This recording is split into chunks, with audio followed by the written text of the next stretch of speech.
Ankleshwar GIDC police station વિસ્તારમાં Sarangpur Sonal park સોસાયટીમાંથી 3 ઈસમોને દેશી તમચો સાથે પકડી પાડી ભરૂચ લોકલ ક્રાઇમ બ્રાન્ચ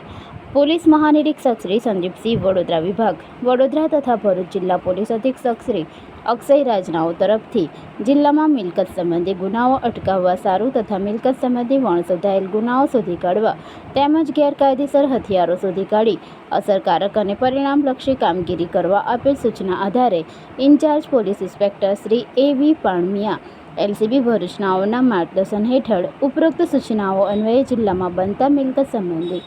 વણશોધાયેલા ગુનાઓ શોધી કાઢવા તથા ગેરકાયદેસર હથિયારો પકડી પાડવા લોકલ ક્રાઇમ બ્રાન્ચની અલગ અલગ ટીમો બનાવી સઘન પ્રયત્નો હાથ ધરવામાં આવેલ તે દરમિયાન પોલીસ ઇન્સ્પેક્ટર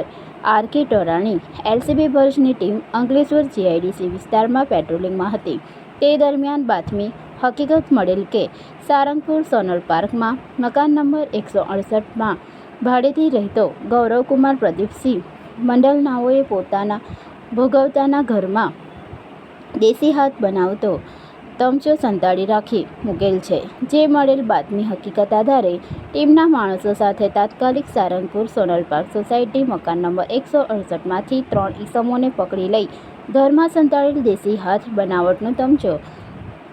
નંગ 1 કિંમત ₹5000 તથા તેઓની અંગઝડતીમાંથી મળી આવેલ મોબાઈલ નંગ 3 કિંમત ₹20,500 તથા લાઇટ બિલ નંગ 1 કિંમત રૂપિયા મળી કુલ કિંમત ₹25,500નો મુદ્દામાલ કબજે કરી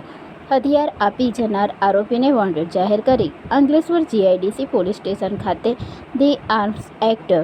1959ની સંલગ્ન કલમો મુજબ ગુનો દાખલ કરવામાં આવેલ અને આગળની વધુ તપાસ અર્થે આરોપી તથા કબજે કરેલ મુદ્દામાલ અંકલેશ્વર જીઆઈડીસી પોલીસ સ્ટેશન ખાતે સોંપવામાં આવેલ છે.